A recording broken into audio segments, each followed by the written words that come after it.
ఇదేంది ఇదే? నేను అనుకోలే మీరు ఇట్లా ఉంటారని. ఇప్పుడు ఏ సరదాగా ఉంటారు సార్, పాటలు పాడతా పూట రకడి మధ్యలో ఉంటారు కానీ అప్పుడు పులేస్ వేసినట్టు ఏం భయపెట్టి ఉంటారు సార్ నన్ను హుయ్యని.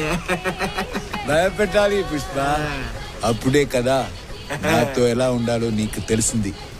ఇప్పుడు చూడు, కలిసి తాగుతున్నాము, హ్యాపీగా ఉన్నాము. అవును పుష్ప, ఈ రోజు నీ పెళ్లి ఉంది కదా, నువ్వేమో ఇక్కడ ఉన్నావు, పర్లేదా? సార్ పెళ్లిదే ఉండదు సార్, అరగంట సేపు లేటుగా పోయినా పెళ్లి కూతురు ఆడనే ఉంటుంది.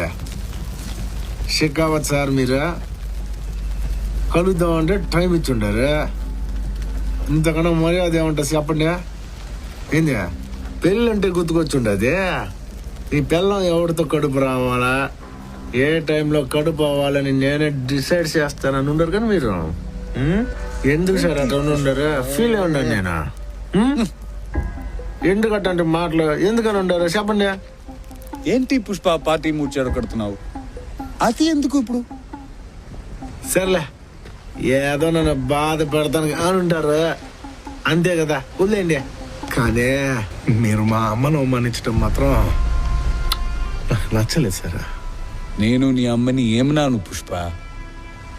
నాకు ఇంటి పేరు లేదనే విషయం మీకు తెలుసు కదా సార్, అందుకే తెలిసి కూడా మీరు ఎవడు మ్యానుఫ్యాక్చరింగ్ చేసి ఉన్నాడో, ఎవడు పుట్టించాడో, స్టాంప్ అది ఇది అని ఎన్ని మాటలు అని ఉంటారు సార్ మీరు నన్ను.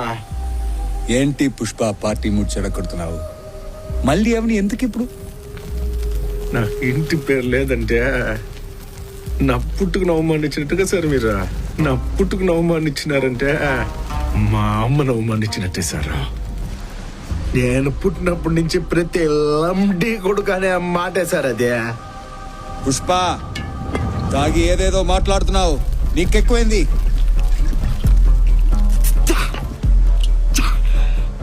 ఎక్కువే ఉండదే, అందులో ఒకటి ఎక్కువే ఉండదే. ఏంటది? ఇలాగా ఒకటి ఎక్కువే ఉండదే, ఒకటి ఎక్కువే ఉండదు అని చెప్పి సస్పెన్షన్ లో పెట్టడం రాదు సార్ నాకు. ఆ గన్ లో బుల్లెట్ ఎక్కువే ఉండదే.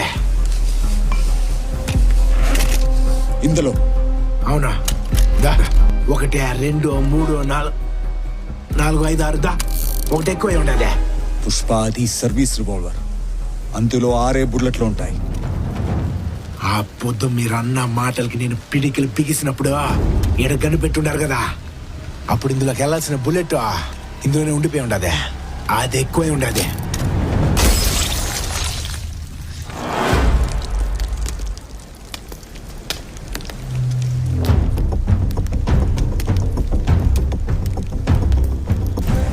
ఇదేందో తెలిసినా సారు, నా ఒంట్లో పారే మా నాయన రక్తం